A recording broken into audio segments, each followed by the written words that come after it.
தமிழகம் மற்றும் புதுச்சேரியில் மொத்தமுள்ள 40 தொகுதிகளில் திமுக 21 மக்களவை தொகுதிகளில் போட்டியிடுகிறது. மற்ற தொகுதிகள் கூட்டணி கட்சிகளுக்கு பகிர்ந்து அளிக்கப்பட்டு தொகுதி பங்கீடு ஒப்பந்தங்களும் நிறைவடைந்துள்ளன. காங்கிரஸ் மற்றும் திமுக வேட்பாளர் பட்டியல் மட்டுமே இன்னும் வெளிவரவில்லை. இந்நிலையில் திமுக வேட்பாளர் பட்டியலை நாளை முதலமைச்சர் மு.க.ஸ்டாலின் வெளியிடுவார் என்று அறிவிப்பு வெளியாகியுள்ளது. வேட்பாளர் பட்டியலுடன் திமுக மக்களவைத் தேர்தலுக்கான தேர்தல் அறிக்கையையும் முதலமைச்சர் மு.க.ஸ்டாலின் வெளியிடுவார் என்று தெரிவிக்கப்பட்டுள்ளது. முன்னதாக திமுக போட்டியிடும் தொகுதிகள் நேற்றைய முன்தினம் அறிவிக்கப்பட்டது. வடசென்னை, தென்சென்னை, மத்திய சென்னை, ஸ்ரீபெரும்புதூர், காஞ்சிபுரம், அரக்கோணம், வேலூர், திருவண்ணாமலை, ஆரணி, தர்மபுரி, ஈரோடு, சேலம், கள்ளக்குறிச்சி, நீலகிரி, கோவை, பொள்ளாச்சி, தஞ்சாவூர், தென்காசி, பெரம்பலூர், தூத்துக்குடி, தேனி ஆகிய 21 மக்களவை தொகுதிகளில் திமுக போட்டியிடுகிறது.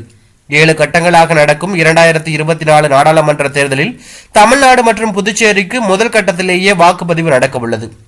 அதன்படி தமிழகத்தில் ஏப்ரல் 19ஆம் தேதி ஒரே கட்டமாக வாக்குப்பதிவு நடைபெற உள்ளது. இதற்கான வேட்புமனு தாக்கல் மார்ச் 20ஆம் தேதியான இன்று தொடங்குகிறது. மார்ச் 27ஆம் தேதி முடிவடைகிறது. வேட்புமனு தாக்கல் மீதான பரிசீலனை மார்ச் 28ஆம் தேதி முதல் நடைபெறும் என வேட்புமனு தாக்கலை திரும்பப் பெற கடைசி நாள் மார்ச் 30ஆம் தேதி என தேர்தல் ஆணையம் அறிவித்துள்ளது. ஏப்ரல் 19ஆம் தேதி பதிவு செய்யப்படும் வாக்குகள் 1.5 மாதம் கழித்து ஜூன் 4ஆம் தேதி எண்ணப்பட்டு முடிவுகள் அறிவிக்கப்படும்.